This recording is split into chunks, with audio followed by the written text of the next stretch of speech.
This video is a little bit special to me because it's one that I've been wanting to do for a long time and I couldn't really find a time to do it.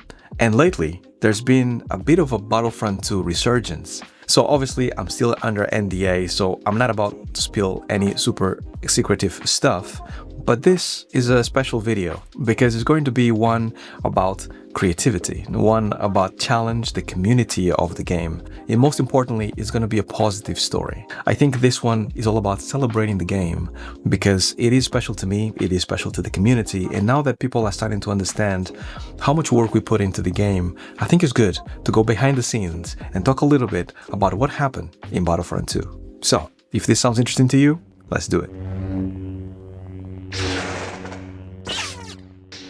Alright, welcome to another video, and I'm glad that you're here. My name is Harvey, and I've been in this industry for quite a while now, and I like to share my passion for games, development, and much more here. If you're new here, make sure to subscribe, make sure to leave a comment, and drop a like towards the end of this video if this was useful to you. Okay, so let's start the journey from the very beginning on why I joined the development at DICE on Battlefront II. So before Battlefront 2, I was in a company called Creative Assembly. I was working in a game called Total War Warhammer. Really fun game, loved it. I managed to work on the Lizardman faction for all the fans out there that actually know about Warhammer, and I loved it. I thought it was a really good job, very creative, all hand key, and we basically had a lot of fun. The whole team had a lot of fun, so shout out to the team at Creative Assembly because we had a ball working at that game. And what happened was that I started talking with DICE about this position at for the studio. And the proposition was really interesting because they basically were saying that they wanted an animator that could basically hand key in their team, because Battlefront 1, if you think about it, is very motion capture driven, right?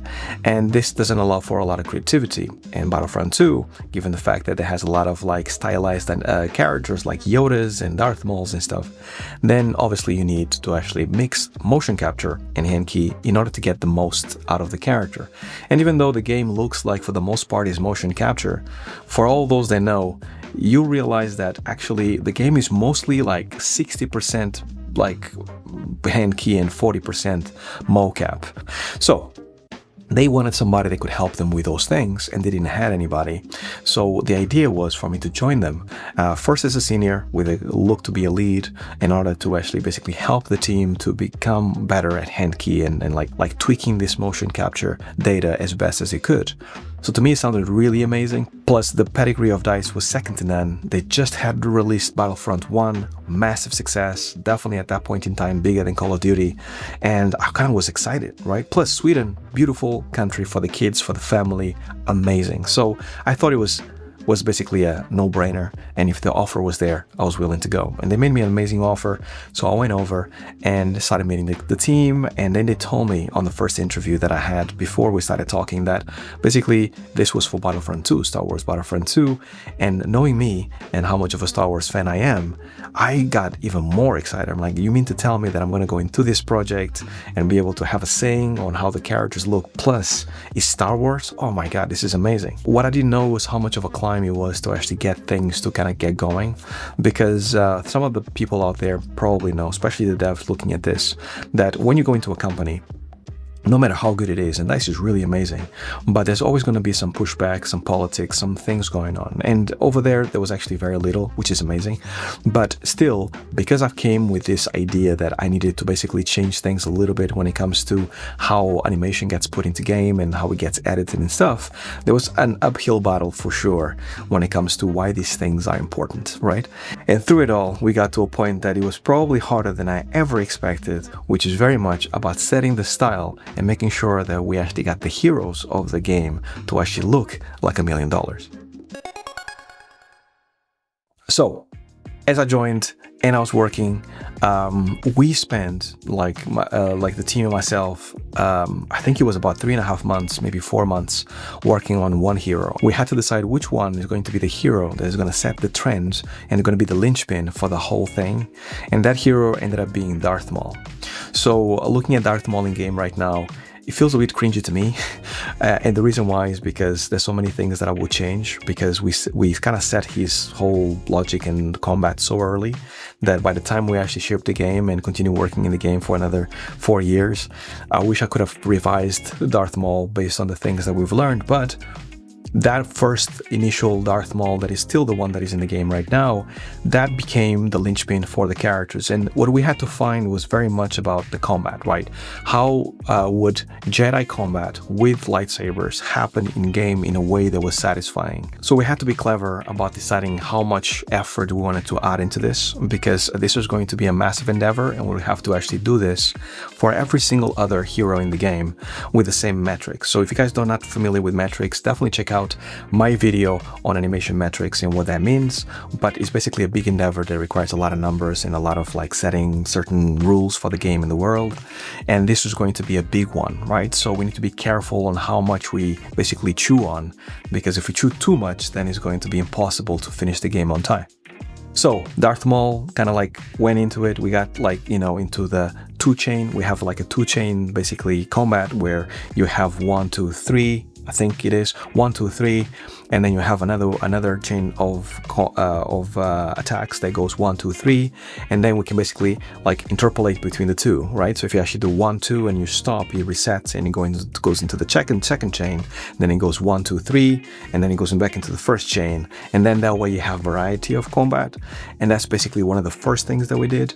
And then we had to sort out the specials. So basically each hero has 3 specials. It's been a long time, it's been in 10 years, so you're gonna forgive me if I forget some of this stuff, but we had to work on those. Once again, how big, how small do we want?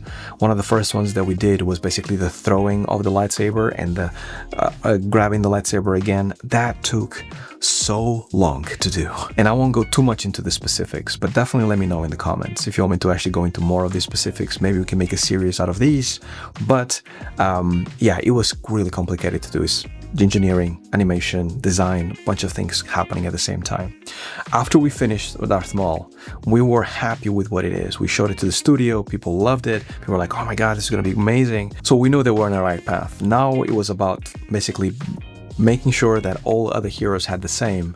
And the second hero that we worked on was Luke, because Luke was available in Battlefront 1, and we wanted to make sure that these things that we created with Darth Maul could fit within Luke's style. So how does Luke look different than Darth Maul in game? So we started doing that as well. We actually got Luke to look like decent. So when we finished Luke, it was basically about expanding this system into other heroes, which we did with the whole team. Now, the second step that I think that is important to mention here is the main menu, the front end. And the idea here is to bring personality within each character of the game, because one of the things that I found that I also was missing on Battlefront 1 is to showcase the personality, because it's a big thing in Star Wars, right? Lando has a personality, you know, Luke has a personality, Darth Maul definitely has a personality, even like little Yoda and Ewok has a personality.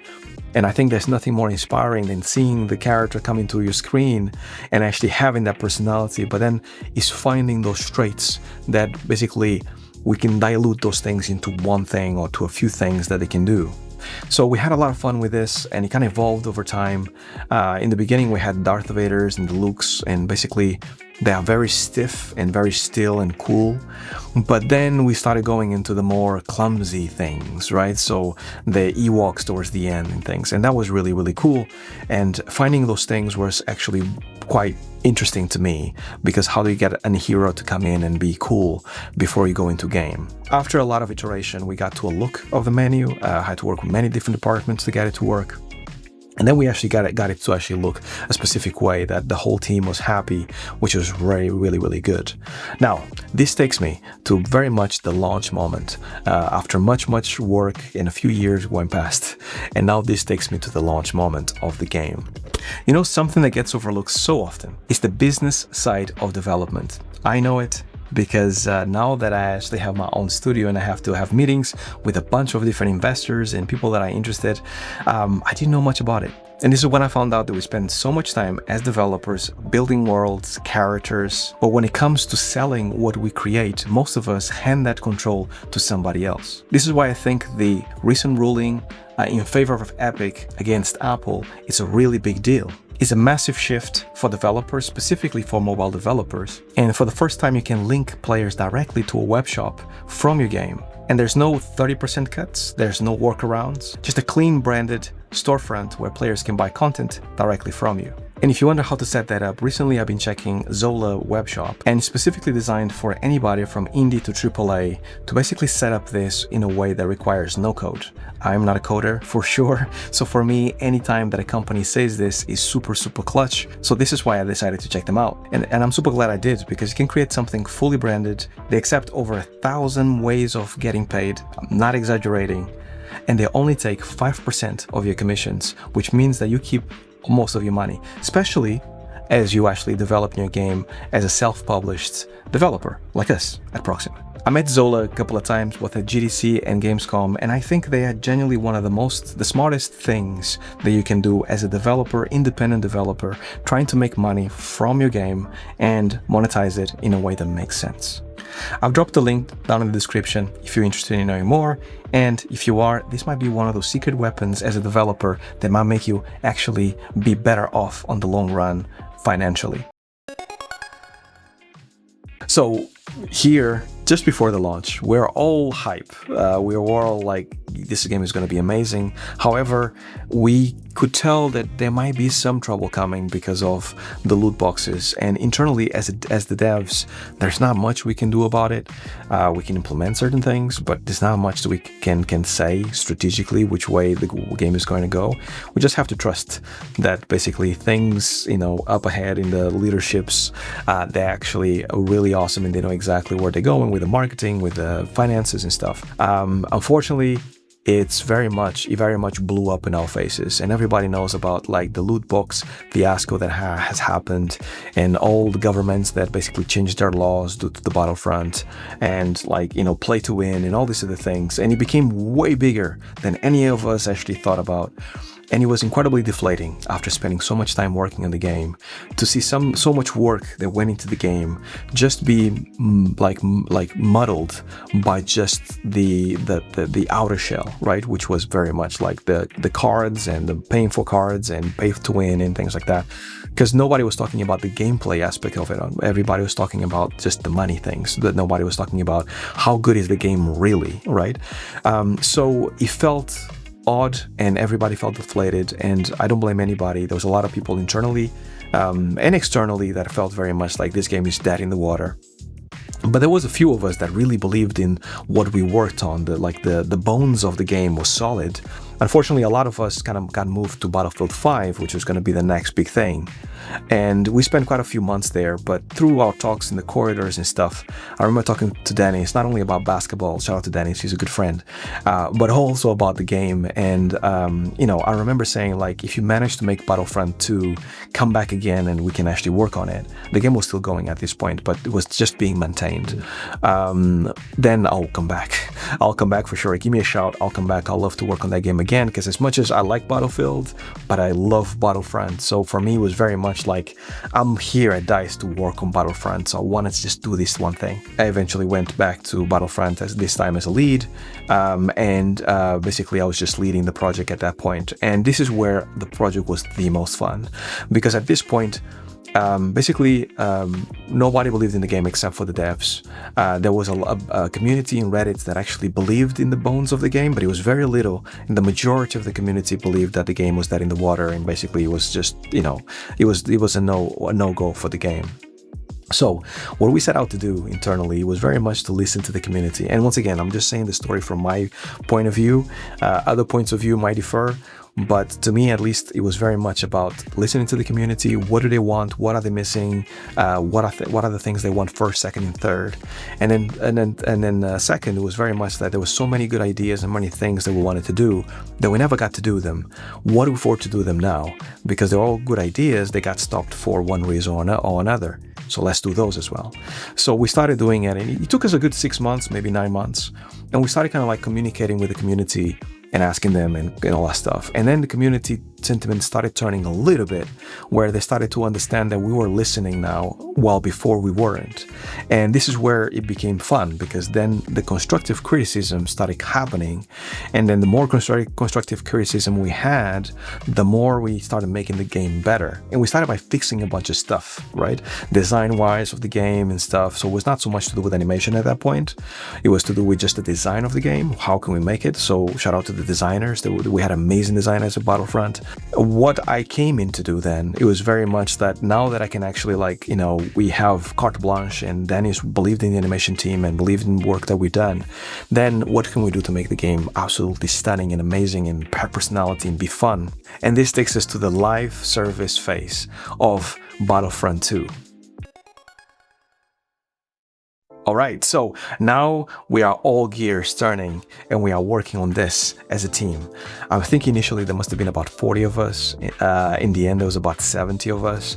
And I think that now that we're all together, one of the things that happened that was the best in Battlefront is that we were all pretty much in one little room at DICE, and we could actually talk to each other every day, right? So it ended up being like a really good synergy between the designers and the animation team. And it was the first time that I saw this working so well, to the point where we were just having fun with it. And because of listening to the community, at this point, the community is now basically in our corner. It was really interesting to see, because when we started, as I mentioned before, it was really about the community being negative. And then at this point, the community was basically with us, like basically defending us to the world, which was amazing to actually see. So, because we're in this synergy between community and game and developers, we felt that the world was our oyster, because not only could we come up with good ideas, but the community came up with ideas. And then every single update that we gave us a view of the direction that we should take next, and it was good or bad. And we all looked at our specific departments. A design looked at what were they saying about the design of the game. We were looking animation about what they were saying about the animations of the game. Sometimes they felt too slow, sometimes they felt too fast, sometimes they were too responsive, not responsive enough. Like it was like a lot of feedback, but it was always good feedback, all of like, guys, you guys should, like, this character is OP for these reasons, the animations get stuck here, or anything like that basically go, got it, let's create a bug for it and let's fix it. And this is why we managed to do so much with a skeleton crew so fast in Battlefront 2. Unfortunately, this takes us to the closing, but also the future of Battlefront, fingers crossed. Look, there's a meme out there that says that Battlefront fans can't count to 3. And it's unfortunate to see this, because I feel like when the game finished, it was actually a surprise to us, but at the same time, we couldn't see it coming from the moment that we kind of came back from Battlefield and got back into Battlefront. And I do think that there is regret in all of us in the team, because we feel like we actually did as much as we possibly could, but at the same time, at least I don't feel like we actually should regret much, because we gave it our all. And I think the community knows this, and this is why the community is so big with Battlefront right now. And you might have seen that there's a resurgence of Battlefront 2, and all that community that was there, especially in the beginning, all the people that we met at Gamescom, shout out to all those YouTubers that we met in Gamescom that are now playing Battlefield and vouching for Battlefield and the work that we did. It means a lot to me, it means a lot to us, because what that means is very much that they knew the work was solid back then. It's just that not enough people played it, because that stain from the release kind of like was always over us. But now that that stain is gone, because it's been nearly 10 years, people can see it more, I think, objectively about what the game is and what it is not. And I think the main total is that the game is fun, and there's a lot of creativity and there's a lot of fun to be had. And I think ultimately what I found through my 20 plus years in the industry is that when the developers have fun developing a game and we have creative freedom, then the end result end up being something that the players like.